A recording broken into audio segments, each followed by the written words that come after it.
Bonjour et bienvenue dans ce podcast où je vais vous parler de parentalité en confiance, de multiculturalisme et d'harmonie en famille. Je suis Clémentine, praticienne en hypnose et en Reiki spécialisée dans la parentalité. Mon mari est tchèque, je suis française et on habite à Zurich depuis 11 ans avec nos 3 enfants. Si vous n'êtes pas encore inscrit à la newsletter, je vous invite à le faire en vous rendant sur mon site clementinepolisensky.com ou sur mon profil Instagram Clémentine Polisensky. Vous y serez informé de la sortie de tous les nouveaux épisodes de ce podcast et vous y trouverez des réflexions complémentaires sur l'éducation et sur nos challenges de parents, mais aussi des trucs et astuces pour vous sentir mieux au quotidien avec vos enfants. Merci d'être là et très belle écoute!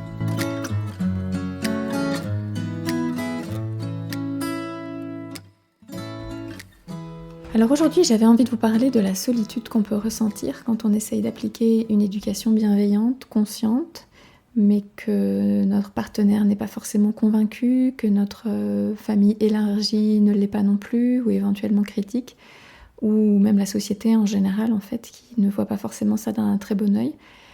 Et je me rends compte que c'est quelque chose, en fait, qui concerne beaucoup d'entre vous, de près ou de loin. Je pense qu'on est vraiment tous concernés, de toute façon, à un certain niveau. Et je me suis dit que ça pouvait être intéressant pour vous d'explorer quelques pistes de solutions. Et puis aussi pour peut-être que vous vous sentiez moins seul, tout simplement des fois, parce que justement ça fait partie aussi des solutions pour que ça aille mieux en fait, c'est de lever cette solitude, parce que c'est quand même déjà assez compliqué comme ça d'élever des enfants, de gérer ses propres émotions à soi, de gérer celles de ses enfants. Donc finalement, d'une certaine manière, gérer aussi les émotions de son partenaire, de sa famille élargie et de la société en général, ça fait beaucoup quand même. Donc l'idée c'est un petit peu de vous dire qu'en fait, si vous vous sentez seul, vous n'êtes pas seul. Vous n'êtes pas seul à vous sentir seul là-dedans. Et puis de voir ce qu'on peut faire, ce qui est possible de mettre en place pour faciliter les choses en fait. Alors je vais parler dans un premier temps du regard des autres en général. Plutôt le regard des autres en général et de la famille élargie dans un premier temps, et ensuite plus précisément la dynamique familiale, vraiment la famille nucléaire, avec la question du conjoint ou de la conjointe, parce que c'est quand même un petit peu différent, ou en tout cas, il y a les mêmes mécanismes, mais il y a certaines choses qui s'appliquent un peu différemment. Pour commencer, peut-être que ça peut être un bon point de se rappeler que ce genre d'attaque qu'on peut subir, d'opinions qui peuvent nous être formulées, de remarques désobligeantes, etc. C'est peut-être bien de se rappeler que finalement ce n'est qu'un mécanisme de plus pour se protéger, qu'ont trouvé les gens, pour éviter de se remettre en question, Il y a des gens finalement, en fait, c'est une certaine fragilité psychologique finalement qui fait qu'ils n'acceptent pas que quelqu'un puisse penser différemment. Je pense qu'à un certain niveau, bon nombre d'entre eux pressentent que ce serait trop dur finalement de remettre en cause certaines croyances, certaines façons de voir la vie. Parce que quand on commence à tirer un petit peu là-dessus, c'est un peu tout le château de cartes qui s'effondre. Et on va se retrouver parfois face à des gens qui vont vraiment essayer de défendre mordicus leur point de vue, leur vision du monde, pour éviter qu'elle s'effondre en fait. Et ça, c'est quelque chose qui cache une peur. En fait, il y a beaucoup de choses, énormément, la majeure partie des choses qui sont motivées par des peurs cachées en fait. Souvent, c'est des peurs qui ne vont pas être conscientisées par les gens. Les gens, ils vont vous dire « non, moi j'ai peur de rien, bien sûr que non ». Mais en fait, quand on creuse suffisamment profondément, il y en a toujours une. Et là, vis-à-vis de l'éducation des enfants, on peut s'imaginer que ce soit la peur que l'enfant soit pas adapté, par exemple. Si la personne voit ça dans l'intérêt de l'enfant, on va dire, que l'enfant soit pas adapté dans une société qui peut être, par exemple, perçue comme hostile. Ça peut être la peur d'être jugé par exemple par les autres quand on est la grand-mère et que l'enfant ne reste pas assis sur sa chaise comme on aimerait pendant tout le repas. Qu'est-ce que ça dit de moi ? Que pourraient dire les autres personnes du restaurant si elles voient que mon petit-fils, ma petite-fille ne reste pas assis sagement, et le jugement qu'il y a derrière en fait. Et d'une certaine manière, quand on y réfléchit, c'est un peu absurde parce que ce sont très souvent en fait ces gens dans la société, on ne les reverra jamais. C'est des gens qu'on ne connaît pas, en fait on ne sait pas vraiment ce qu'ils se pensent, mais on projette, on s'imagine qu'ils doivent penser que. En fait ça n'a pas d'influence réelle, ou très peu d'influence réelle sur notre vie réelle, sur ce qui se passe vraiment finalement, mais il y a tout un tas de projections, d'imagination, de choses qu'on s'imagine, qui font qu'on va se sentir insécurisé finalement. et qu'on va se stresser, qu'on va avoir peur que l'autre pense que, etc., etc. Et surtout dans une société où depuis tout petit, on définit la valeur personnelle des gens en fonction de ce que pensent ou expriment les autres, c'est vraiment insécurisant en fait de se dire que peut-être cette personne, elle va nous juger négativement en fait.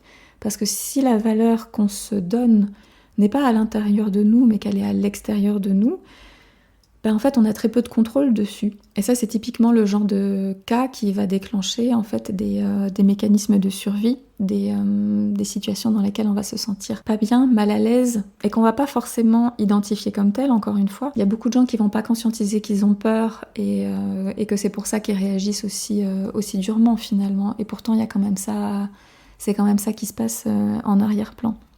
C'est pour ça que par exemple, on va avoir certaines personnes qui vont perdre leur calme justement très vite quand elles sont entourées d'autres personnes, quand c'est un lieu public, par exemple au supermarché ou dans le train en particulier, ou la même scène qui va se passer avec l'enfant finalement, si ces personnes avaient été seules avec l'enfant, elles auraient peut-être réagi avec beaucoup plus de calme, beaucoup plus de patience.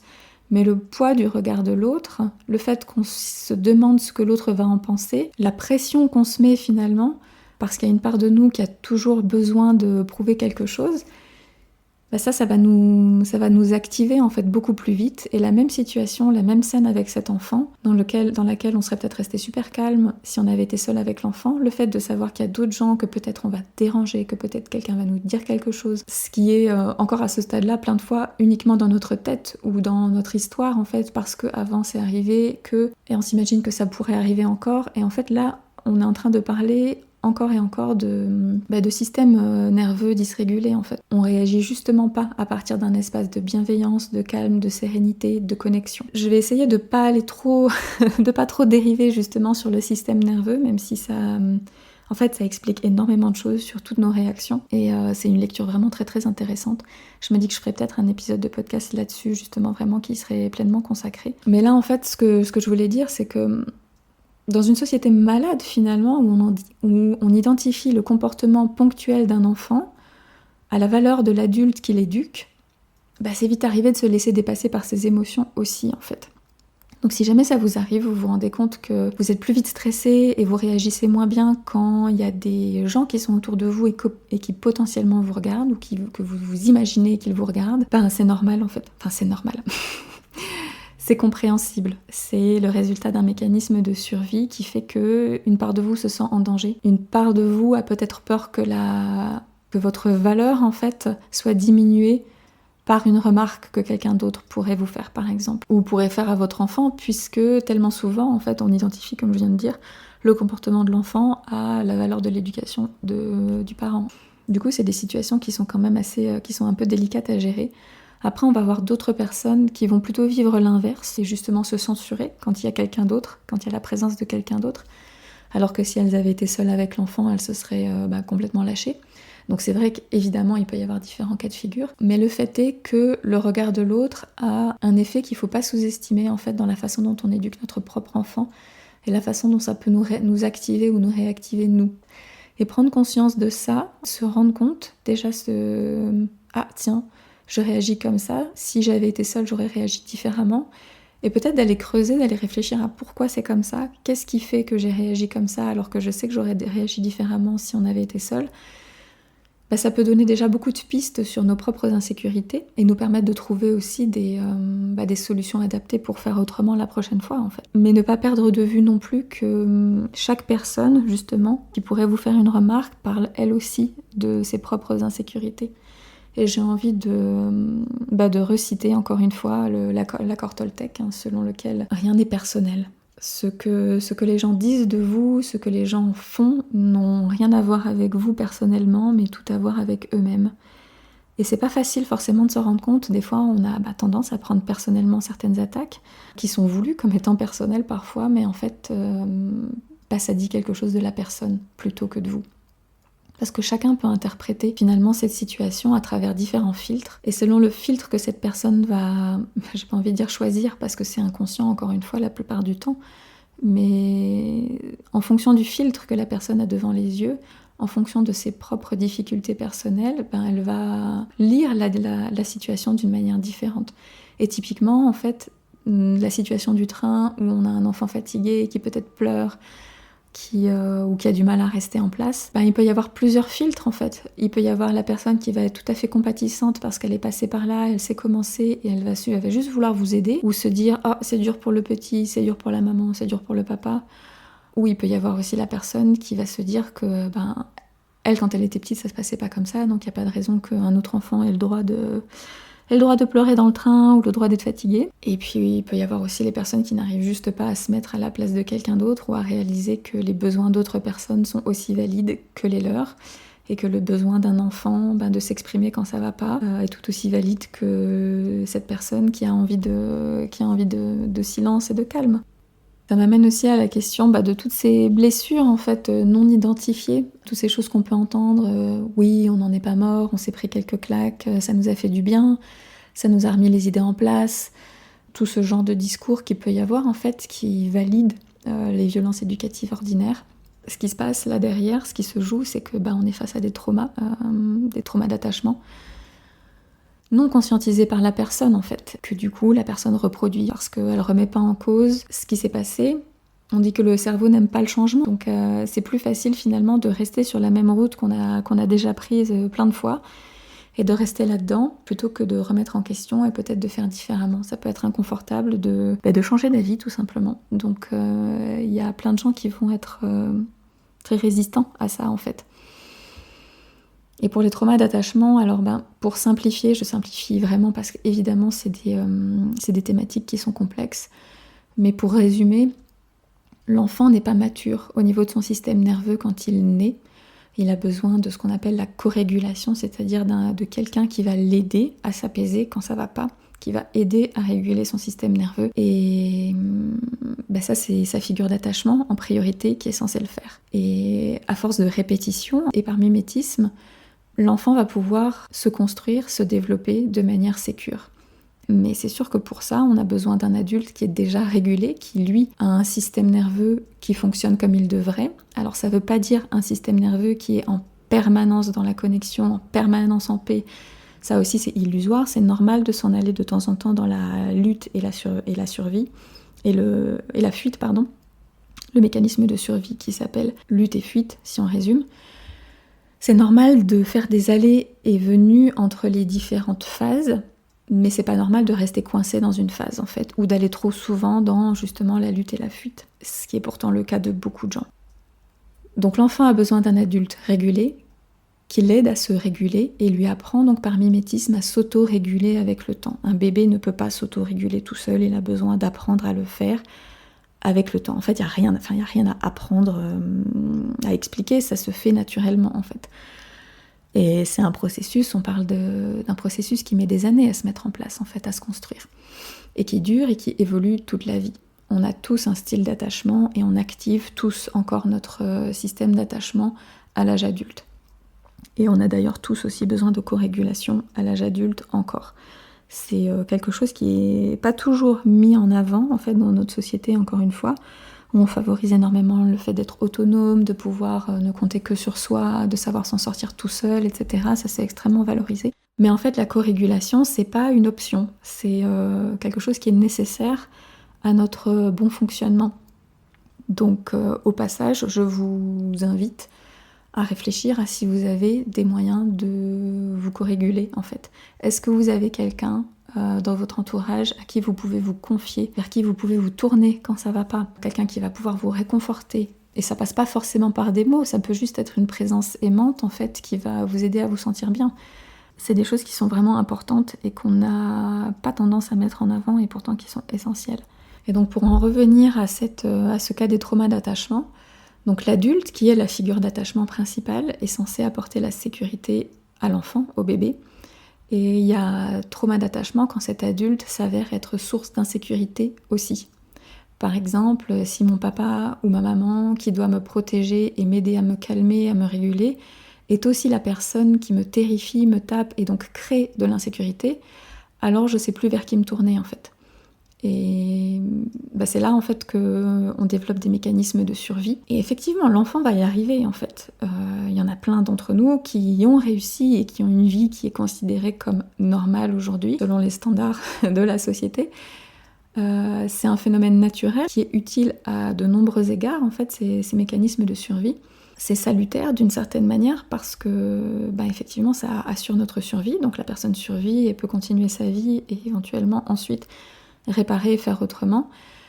Mais c'est problématique quand même quand ça arrive à l'échelle de la société, en fait, quand c'est perpétré et même encouragé par la société. Après, on se retrouve avec des millions de gens qui ont un style d'attachement qui n'est pas sécure. Donc c'est beaucoup plus difficile d'avoir des relations saines avec des styles d'attachement qui ne sont pas sécures. Et du coup, on peut avoir l'illusion, tous avec ce style d'attachement qui n'est pas sécure, en regardant son voisin, on se dit regarde, il est comme moi lui, donc il est normal, donc c'est bon. Mais c'est juste que la mesure de référence n'est pas la bonne. Et pour ça, si jamais d'ailleurs ça vous intéresse, je vous renvoie aux travaux de Gabor Maté qui expliquent bien comment on peut être dans une société ce qui est normal, c'est-à-dire que ce qui est commun n'est pas forcément normal. C'est pas parce que c'est répandu que c'est une bonne chose et que c'est comme ça que ça devrait être. C'est des choses qui sont très différentes. Donc il y a toutes ces choses-là qui se jouent en fait aussi dans le rapport des uns et des autres et qui sont des choses à prendre en compte en fait, qui je trouve permettent aussi de prendre du recul sur l'opinion des gens, leurs remarques, leurs attitudes. D'une certaine manière c'est un peu triste parce que ça les invalide à nos yeux et en même temps ça permet d'avoir la distance nécessaire qui fait qu'on arrête en fait de mettre ce regard des autres sur un piédestal en se disant que les autres, parce que c'est les autres, ils ont raison. Et on a beaucoup à avoir été élevés comme ça. Les autres, ils savent mieux que moi. Il y a ces choses-là qui reviennent. Si les autres pensent ça, alors c'est que ça doit être bon. C'est tellement on a été coupé depuis tout petit de notre guidance intérieure, en fait, de notre intuition. Tous les enfants naissent avec cette intuition, en fait, qui fait que parfois on a envie de faire quelque chose ou pas, et on ne sait pas toujours expliquer. Ou aussi des ressentis qu'on a. Je veux dire, combien d'entre nous ont été invalidés, en fait, dans leurs émotions en nous disant « non, t'es pas malheureuse ». Non, ça s'est pas passé comme ça, et qui perturbe en fait notre propre jugement de nos propres perceptions. Parfois, en fait, en tant qu'enfant, nos perceptions, elles étaient tout à fait justes, mais l'adulte qui était avec nous a fait douter, en nous disant que non, c'est pas comme on pense. Je vais vous prendre un exemple tout bête. Je vais vous donner un exemple à moi, en fait, parce que pourquoi pas. Maintenant, quand je regarde en arrière sur mes années de scolarité, en fait, quand j'étais à l'école primaire, je me rends compte que j'aimais pas trop ça. J'étais la super bonne élève, j'étais la première de la classe pendant tellement longtemps, parce que je savais que c'était ça qu'on attendait de moi, et que j'avais besoin de ça, en fait, pour être validée. Donc, à l'époque, j'étais même pas capable, évidemment, de me dire, d'avoir un propre jugement là-dessus, en fait. On m'avait dit que l'école, c'était super, donc j'étais là, ok, l'école, c'est super. Et je me souviens quand même avoir ce sentiment sur lequel j'arrivais pas forcément à mettre des mots parce que j'avais 6-7 ans, mais en fait maintenant quand je revois, en fait c'était ennuyeux. C'était monotone, c'était pas marrant, c'était pas fun, c'était pas léger, c'était pas joyeux. C'était lourd en fait. C'était lourd toute cette journée d'école et puis les récrés sous le préau, on n'avait pas le droit d'aller dans la cour parce qu'il pleuvait et qu'il fallait surtout pas se mouiller. Quand j'y repense, c'était pas terrible. Mais tout le monde était là, oh là là, mais c'est super, l'école, c'est fantastique, tu dois être contente, t'es une grande. Et en fait, je me disais, ah ok, peut-être que finalement, c'est ça le bonheur. Et je m'en rends pas compte. J'avais l'impression que c'était un peu pas terrible, mais je me dis, en fait, y a que ça, il y aura pas plus. Et Dieu merci, maintenant, je me suis rendu compte qu'il y avait beaucoup plus qui était possible. Mais c'est un petit exemple pour vous montrer en fait que des fois, en fait, encore une fois, les gens sont pas mal intentionnés. C'est pas forcément les adultes autour de nous, ils essayent de nous faire voir ce qu'il y a de beau ou bien nous encourager à aimer quelque chose qu'ils pensent qu'on est obligé de faire de toute façon, à savoir aller à l'école. Mais c'est pas toujours rendre service en fait à l'enfant qui peut se retrouver à avoir vraiment sa propre carte des émotions qui est brouillée, où moi je me sens pas terrible, mais tout le monde me dit que ça doit être génial, donc sans doute que je me trompe. Et c'est avec des choses comme ça qui, de fil en aiguille, vont faire qu'on va se retrouver à minimiser nos ressentis ou à ne pas les valider, à ne pas les considérer comme une source d'information valide et à les chercher tout le temps à l'extérieur de la validation, à les chercher tout le temps à l'extérieur des réponses, tout simplement.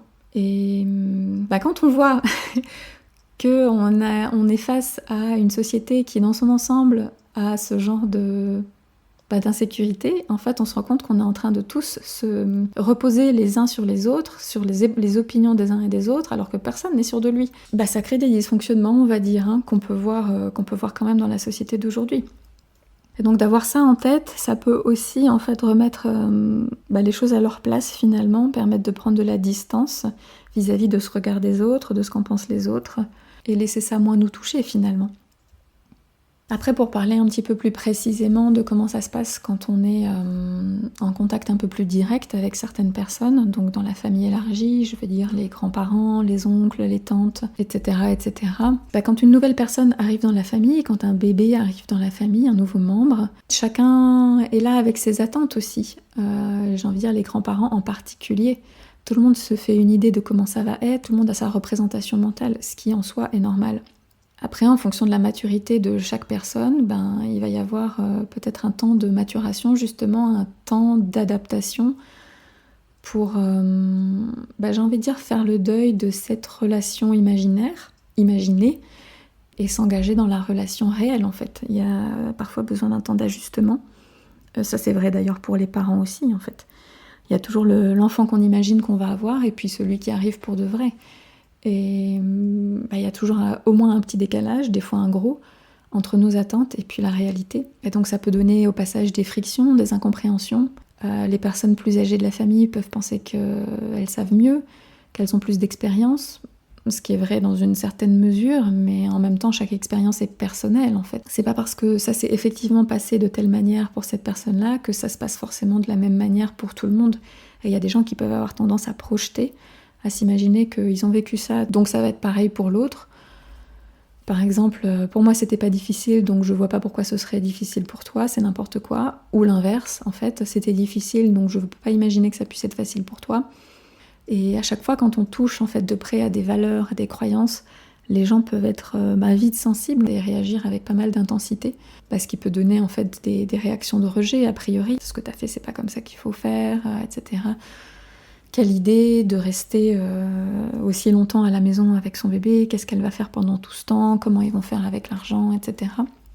D'ailleurs, on remarque encore quand on va là-dedans, il y a toujours des peurs sous-jacentes, mais il y a aussi en fait une dimension qui là encore, selon moi, a trait au fait que les gens ont pas assez finalement confiance en eux et en leur propre jugement en fait, et qui vont aller interpréter, prendre personnellement des choses qui sont pas forcément personnelles. Par exemple, moi j'ai pas allaité, donc si ma fille allaite, ça veut dire qu'elle trouve que c'est pas bien de pas allaiter, donc je suis jugée, elle pense que je suis une mauvaise mère, etc., etc. Alors que tous les choix ne sont pas forcément une critique d'un autre choix qui a été fait.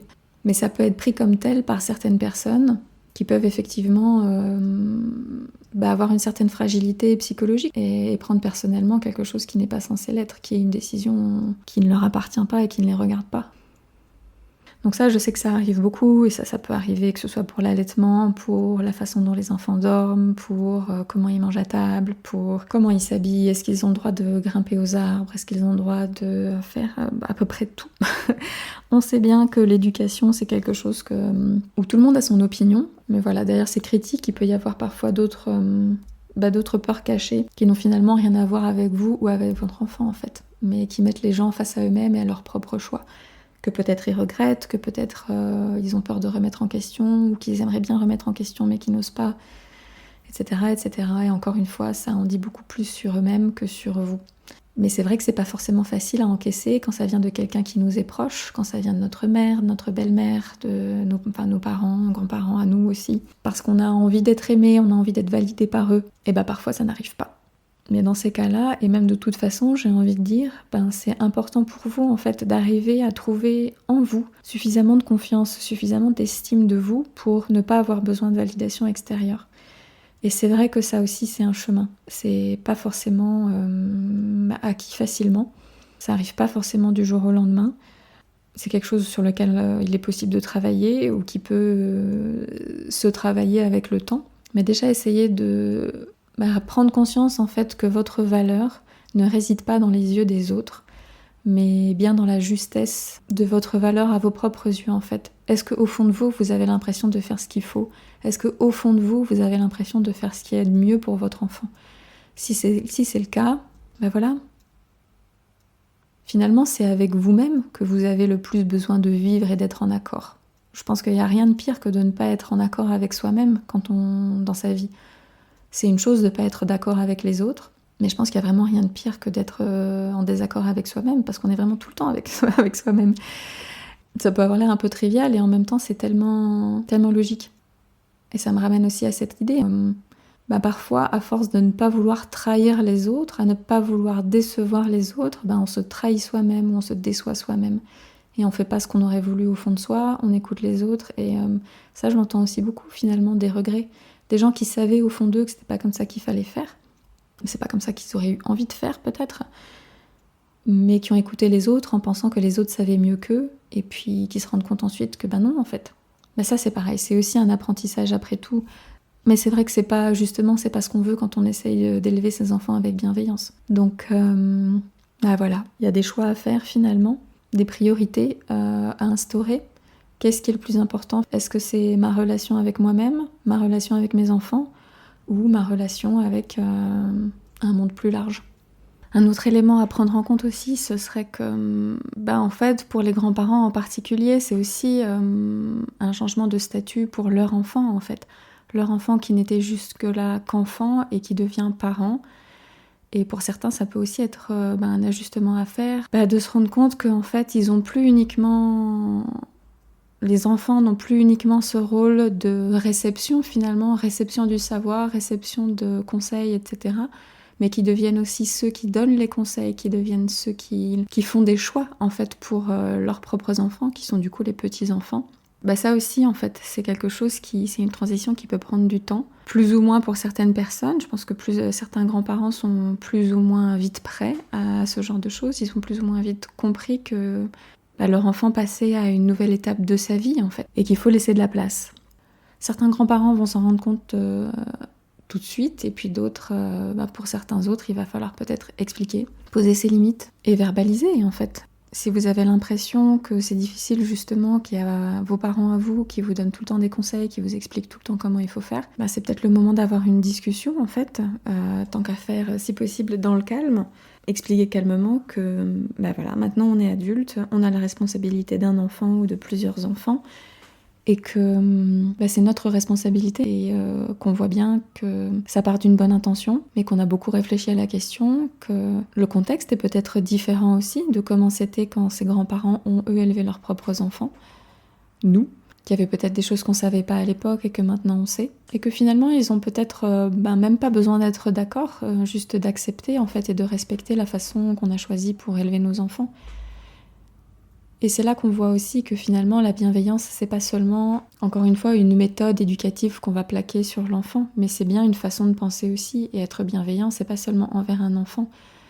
On peut pas être bienveillant envers son enfant et puis finalement malveillant avec tous les autres. Quand je dis malveillant, évidemment, c'est pas exactement ça, mais manquer de bienveillance en fait avec les autres, c'est pas être bienveillant complètement finalement. C'est vraiment une posture, c'est une façon d'être, une façon de penser, une façon de voir la vie et les interactions sociales en général. Et on l'applique souvent, on le voit souvent appliqué à la parentalité, aux enfants, parce que c'est là qu'il en manque le plus cruellement. Mais en fait, c'est valable pour tout le monde.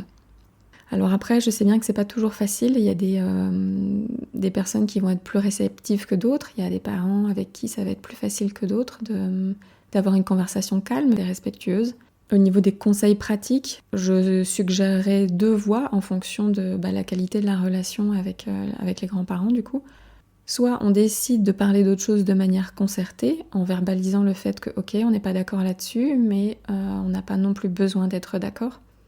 Qu'on peut se raccrocher d'une certaine manière à des valeurs fêtières en fait, des valeurs communes qui vont surpasser en fait ce différent, qui vont par exemple être la valeur famille, l'amour qu'on a quand même l'un pour l'autre, etc.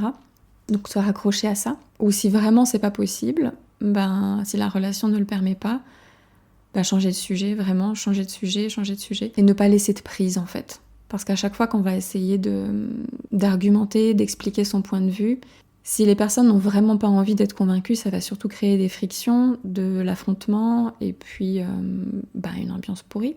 Alors là, c'est vraiment des conseils généraux que je donne, c'est vraiment aussi au cas par cas en fait qu'il faudrait, en voyant la situation précise, qu'on peut adapter Évidemment, je conseillerais plutôt d'en parler, d'essayer de régler le problème et d'apaiser la relation, mais j'ai aussi bien conscience qu'il y a des cas de figure où c'est juste pas possible et qu'il faut savoir se protéger soi. Et ça sert à rien non plus d'user énormément d'énergie pour une cause perdue en fait. On n'a pas besoin que notre entourage soit convaincu. On a juste besoin qu'ils acceptent notre façon de faire. Alors après, c'est vrai que quand on veut confier ses enfants aux grands-parents, aux oncles, aux tantes, ça peut devenir un petit peu plus délicat. Et là encore, je dirais que ça dépend vraiment de la qualité de la relation. Si la relation est quand même bonne, qu'il y a quand même un certain respect, là je pense qu'avec du dialogue, c'est possible de trouver des compromis. C'est aussi en fait un chemin pour nous en tant que parents d'accepter que notre enfant ne soit pas 100% traité de la manière dont on aimerait, qu'il y ait des choses qui soient faites différemment, que la routine, quand ces enfants sont ailleurs que chez nous, soit un peu différente de ce que nous, on aimerait idéalement. Mais vous avez le droit aussi d'avoir des no-go. Là, je pense plus particulièrement en fait à ce qui touche vraiment au respect de l'enfant, à la façon dont on lui parle, à la façon dont on s'occupe de ses émotions. Moi, je vois quand même une hiérarchie, si vous voulez, au niveau du type de désaccord en fait. Pour vous donner un exemple, en fait, pour moi, c'était quand même difficile quand mes enfants étaient petits d'accepter que ils mangent ailleurs, qu'il y ait beaucoup plus de bonbons, qu'il y ait beaucoup plus d'écrans, qu'il y ait beaucoup plus de sucreries en général, des petits cadeaux bricoles, des choses comme ça dont après on ne sait plus trop quoi faire. Je suis toujours pas d'accord avec ça, mais j'ai accepté que quand ils sont pas avec moi, il y a plus de ça et c'est comme ça. C'est quand même sur un temps limité, en tout cas dans notre cas. Donc c'est quelque chose sur lequel j'ai lâché. Mais c'est vrai que sur des thématiques telles que mal parler à mon enfant, le taper, etc., pour moi ce serait un non absolu. Et je préférerais ne pas faire garder mon enfant plutôt que de me demander comment il est traité à ce niveau-là en fait. Après c'est des choix personnels évidemment que chacun doit faire en âme et conscience. Mais moi je veux être à l'aise quand même et avec les gens à qui je laisse mon enfant et avoir confiance dans le fait que je vais les retrouver en bon état. Il se peut qu'il y ait des choses qui leur soient dites avec lesquelles on ne soit pas d'accord et après dont il faut rediscuter et qu'il faut réexpliquer, remettre en perspective, etc. Mais voilà, à vous de voir en fait jusqu'où vous êtes prêts en fait à faire des concessions, parce que des concessions c'est aussi un peu normal que ce soit nécessaire d'en faire parce que c'est quelqu'un d'autre justement. Personne d'autre n'élèvera vos enfants exactement comme vous et ce serait pas forcément naturel non plus. Mais selon moi, il y a quand même des choses où on peut passer, fermer les yeux, et d'autres où vraiment c'est trop un élément central de notre vision de l'éducation pour que ce soit passé outre en fait. Et c'est pas forcément évident, là aussi il faut arriver à poser ses limites, mais vous n'êtes pas obligé de laisser vos enfants à quelqu'un si vous ne lui faites pas confiance. Je sais pertinemment qu'il y a des grands-parents qui vont utiliser de divers stratagèmes, qui sont aussi des violences éducatives ordinaires, qui se poursuivent finalement, qui vont être de la manipulation, du chantage affectif, etc., etc. Mais finalement, vos parents, vous les connaissez bien et vous savez comment ça se passe. Et si vous n'êtes pas OK avec la façon dont ça se passe, vous avez le droit de dire non. Si je me souviens bien, il n'y a pas de droit de garde pour les grands-parents. Il y a un droit de visite, mais il n'y a pas de droit de garde. Je le dis parce que je sais bien qu'il y a des personnes qui sont dans des situations qui ne sont pas extrêmes et il y en a qui sont dans des situations qui le sont. Et c'est quand même encore assez tabou finalement de dire, d'accepter que telle ou telle personne dans la famille est toxique. Mais en fait ça arrive beaucoup plus souvent qu'on ne veut bien le dire. Et ça reste quand même un devoir essentiel de notre part de protéger nos enfants. Que ce soit des violences physiques, psychologiques ou sexuelles. Alors pour ce qui est ensuite de la dynamique vraiment familiale au niveau de la famille nucléaire en fait, quand c'est notre conjoint ou notre conjointe avec lequel ou laquelle on a des désaccords, en fait les mécanismes vont être les mêmes, les principes vont être les mêmes, mais c'est vrai que ça s'applique différemment dans le sens où le coparent a lui une responsabilité et un droit de regard sur la façon dont l'enfant est élevé. Donc là on est vraiment obligé de composer avec ça d'une manière ou d'une autre à cause de cette responsabilité directe dans l'éducation des enfants qu'il y a. Parce que dans le reste de la famille élargie, les oncles et tantes, etc., les effets sont relativement limités, on peut se dire que ça les regarde pas, et légalement c'est le cas, mais c'est pas vrai pour le conjoint. Donc, à ce niveau-là, les défis vont être différents.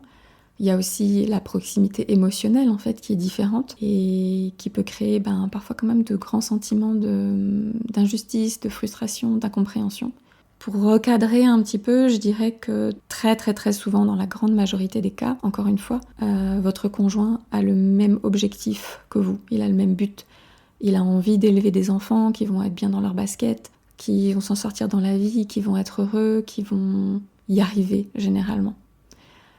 Ça va peut-être être juste qu'ils sont convaincus que le meilleur moyen pour y arriver va pas être le même que vous.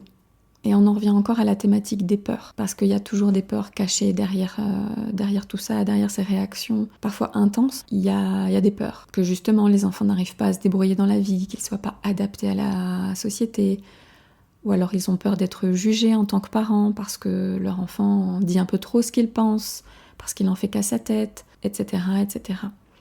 Donc se remettre bien, justement, se rappeler que le conjoint n'est pas contre nous.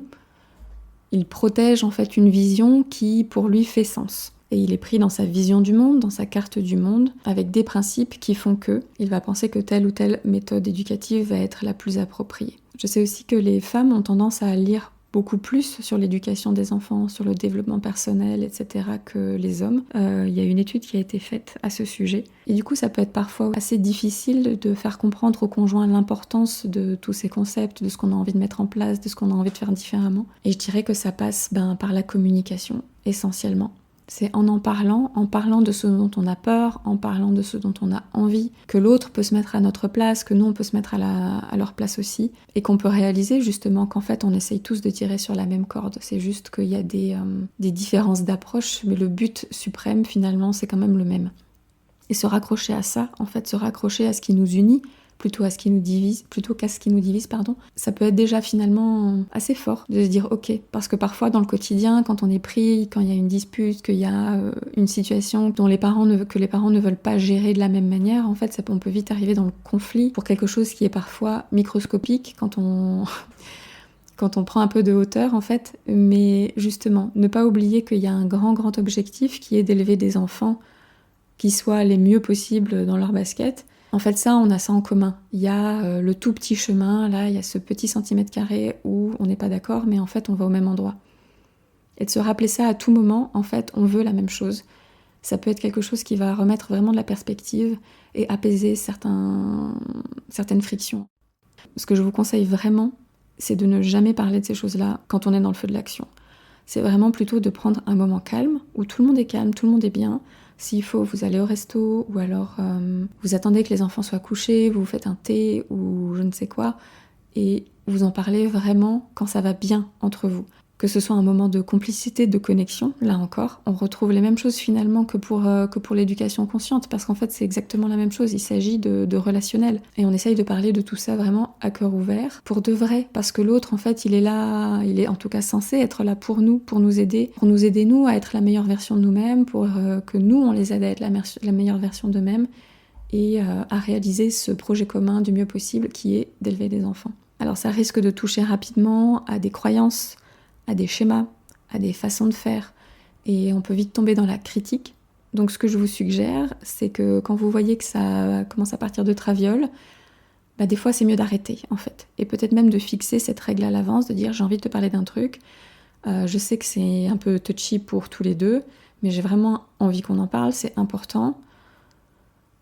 Essayons d'en parler le plus calmement possible, et si on voit qu'on n'y arrive pas, on s'arrête, et on reprendra plus tard. Parce que j'ai pas envie en fait qu'on se fâche, j'ai envie au contraire on avance. Donc si on voit que ça part mal, on arrête et on reprend plus tard. Une fois qu'on s'est vraiment mis d'accord sur ça, exprimer dans les concepts de communication non violente, on dit souvent de dire je, de ne pas dire tu, de ne pas accuser tu fais toujours ci, tu fais toujours ça, mais de partir sur j'ai l'impression que, quand tu fais ça, alors j'ai le sentiment que, j'ai peur que, etc. etc. L'autre chose, c'est aussi d'éviter les jamais et les toujours, parce que ça polarise le discours et c'est souvent pas vrai. C'est souvent biaisé. Donc essayez de rester modéré dans ses propos et se poser vraiment des vraies questions, des questions de fond. Pourquoi tu veux élever les enfants comme ça ? Pourquoi tu penses que c'est bien ? Et vous aussi de répondre à cette question. Il y a des chances que vous vous rendiez compte que l'objectif, il est commun. D'ailleurs, c'est un exercice que je vous invite à faire aussi, même tout seul ou toute seule. Prendre un moment pour vous, un moment où vous allez être au calme, de vous centrer, de faire quelques respirations profondes, et vraiment d'imaginer, de vous mettre à la place de votre conjoint, de votre conjointe. de vraiment vous mettre dans sa peau, dans sa tête, et d'essayer de voir le monde à travers leurs yeux. Ça pourrait d'ailleurs faire l'objet d'une mini-séance d'hypnose, d'une méditation. Vous seriez étonné de voir à quel point c'est puissant, en fait, je l'ai déjà fait plusieurs fois, et à chaque fois les gens sont bluffés, en fait. Ça change tellement la perspective, en fait, ça change tellement le point de vue, et de voir de l'intérieur comment l'autre se sent, ça fait vraiment bouger des choses pour nous aussi, et ça nous permet d'avoir une meilleure compréhension, plus de recul, et du coup d'apaiser les choses.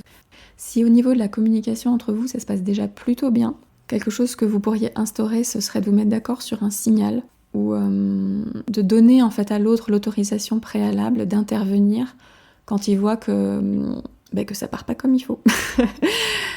C'est normal parfois d'être à bout, d'en avoir marre, d'être fatigué et de plus y arriver, et de s'énerver en fait. Mais quand l'autre est là, quand on a la chance que l'autre soit là, ça peut aussi être une chance pour qu'il prenne le relais, pour qu'il nous dise aussi quand on va trop loin, parce que parfois dans le feu de l'action justement on s'en rend pas compte, on est pris dans nos propres émotions, et des fois on a envie de vider son sac, on se demande, on réfléchit plus en fait. À nouveau on est dans ce mode survie qui n'est plus le mode où on a accès à nos capacités cognitives les plus développées en fait. On n'arrive plus à réfléchir clairement. C'est vraiment un mécanisme naturel quand votre système nerveux est stressé. Ce sont toutes vos compétences en fait cognitives, mais aussi en fait digestives et immunitaires qui sont comme mises en veille en fait. Tout s'en va dans une réponse d'urgence. C'est aussi pour ça que, en fait, dans ces moments-là, on réfléchit plus et on fait des choses qu'on regrette ensuite et on se dit mais pourquoi j'ai fait ça ? Pourquoi j'ai perdu les pédales finalement en fait, et pourquoi j'étais dans un état pareil ? C'était pas si grave. Oui, mais à ce moment-là, vous aviez plus accès à vos capacités de réflexion. Donc quand l'autre voit ça, et si en plus vous avez... C'est sûr que ça demande un peu une discipline aussi, et un peu de tact de la part de l'autre, mais qui a une sorte de signal secret entre vous. Ça peut être juste la main posée sur l'épaule, ou bien juste une intervention de la part de l'autre, pas forcément en vous accusant, mais juste hop, et si t'allais dans la cuisine préparer quelque chose ? Et si tu allais te brosser les dents ? Et si... bref, n'importe quelle excuse pour que le parent comprenne que c'est le moment d'arrêter ça, d'aller ailleurs, de s'isoler, de se calmer, et que l'autre prend le relais en fait. Ça peut vraiment être une aide aussi pour éviter des situations qui sont ensuite des situations qu'on aura regrettées en fait. Mais c'est vrai que ça demande à mon sens une énorme confiance et une complicité dans le couple. Il faut être convaincu que les deux vont dans le même sens et voir l'autre comme un facilitateur, comme une aide pour devenir la meilleure version de soi. Si on voit l'autre comme un ennemi, un empêchement, un obstacle à qui on est vraiment ou à qui on veut devenir, ça va être difficile d'accepter cette critique, ce qu'on va du coup prendre comme une critique, ou cette mise en garde, dans un moment en plus qui va être un moment de vulnérabilité. C'est pas évident non plus pour tout le monde d'accepter en fait de l'autre qui nous dise qu'on va trop loin, qu'on s'énerve trop, qu'on fait pas comme il faut. Et à mon sens, c'est quand même plus facile à accepter quand le couple est solide, dans le sens où les objectifs sont clairs et que ces objectifs, d'élever des enfants heureux, d'élever des enfants qui sont bien dans leur basket, etc., que ça se place au-dessus de l'amour-propre. Mais c'est vrai que là, on touche à des questions complexes qui se voient au cas par cas. Parce que si on n'est pas convaincu de l'amour et de la bienveillance de l'autre, cette intervention va juste être vécue comme une attaque supplémentaire à un moment où on est déjà dysrégulé, et ça risque d'avoir l'effet inverse. Je vois déjà des gens qui me disent qu'avec leur conjoint c'est pas possible, ou ce ne serait pas possible, qui n'ont pas envie d'essayer. Quand la communication c'est vraiment difficile, je vous invite vraiment à consulter, en fait, à vous faire aider. Il n'y a vraiment aucune honte, que ce soit de la thérapie de couple ou bien de la thérapie en solo. C'est des choses qui sont vraiment essentielles. C'est ça qui va faire que ça se passe bien dans votre vie, en fait. C'est tellement essentiel ce qui se passe à l'intérieur de la famille, que ce soit avec votre conjoint ou avec vos enfants. Ces relations-là, elles nous touchent tellement de près que quand elles vont pas bien, c'est vraiment difficile que quoi que ce soit aille bien. Et dans ces cas-là, donc parmi les gens qui disent « Ah, avec mon conjoint, c'est pas possible », moi je vois quand même deux choses, deux cas de figure. Parfois, on fait pas assez confiance à l'autre, on le sous-estime, ça peut arriver, et parfois on sous-estime pas. Et là, on arrive à des questions difficiles qui sont pourquoi on est ensemble ? Si justement on n'est pas là l'un pour l'autre, si la présence de l'autre ne semble pas aidante finalement, pourquoi on est ensemble ? Et je dis ça de manière pas du tout jugeante et pas du tout rhétorique non plus, c'est une vraie question à se poser. Pourquoi je suis encore là ? s'il n'y a pas ça. Qu'est-ce qui est important pour moi dans le couple ? Est-ce que je l'ai ? Est-ce que je peux compenser avec autre chose ? Est-ce que je peux changer quelque chose pour l'améliorer ? Et sinon, alors qu'est-ce que je gagne au fond à rester avec cette personne ? C'est des questions pas faciles à se poser, mais qui sont au cœur de tout. Quand on est vraiment honnête avec soi-même, ça peut être des choses très très différentes. Ça peut être l'impression d'échec aux yeux des autres si on se sépare, la peur d'être seul, la dépendance financière, la peur du changement. Il peut y avoir plein de raisons qui font qu'on ne s'imagine pas partir, mais être au clair avec ça, ça me semble quand même important parce que quoi qu'il se passe finalement au niveau du couple, il y a quand même ces enfants dont il faut s'occuper, qui ont besoin de nous pour grandir, pour se construire, et ils ont besoin pour ça d'un cadre qui soit le plus bienveillant possible en fait.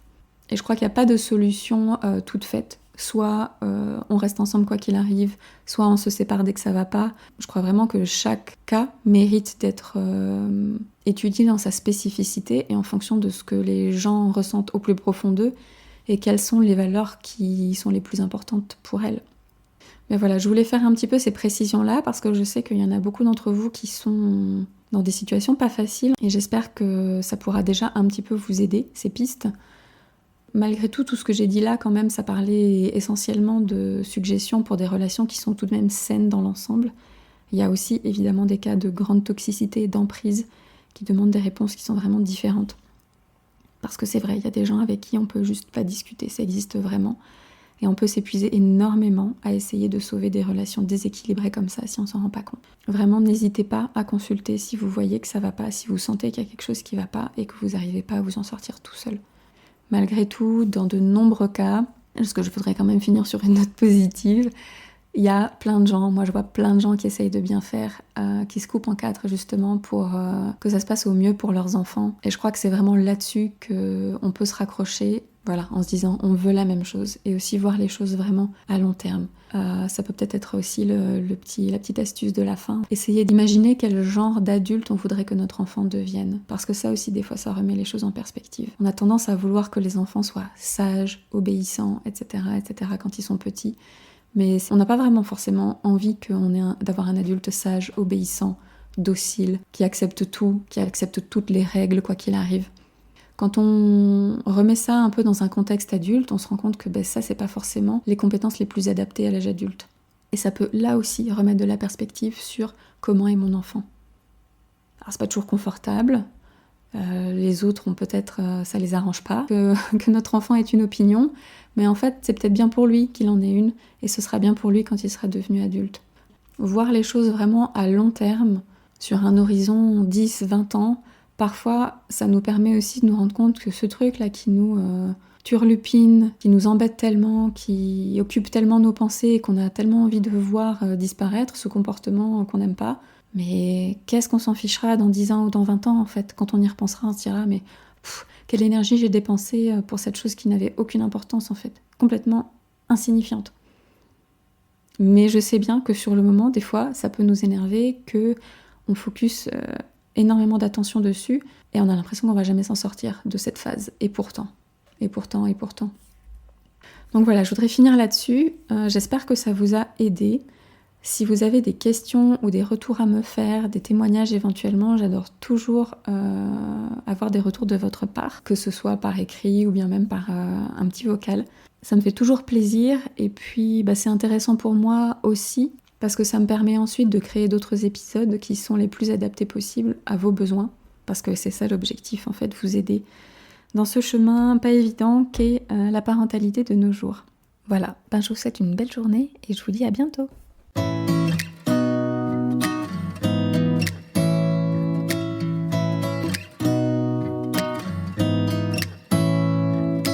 Voilà, c'est la fin de cet épisode. S'il vous a plu, merci de m'aider à le faire connaître en lui mettant 5 étoiles ou en le partageant à quelqu'un que ça pourrait intéresser. Si vous avez des retours ou des suggestions à me faire, n'hésitez pas à m'écrire par email ou sur Instagram. Merci infiniment de m'avoir écouté jusque-là et à très vite.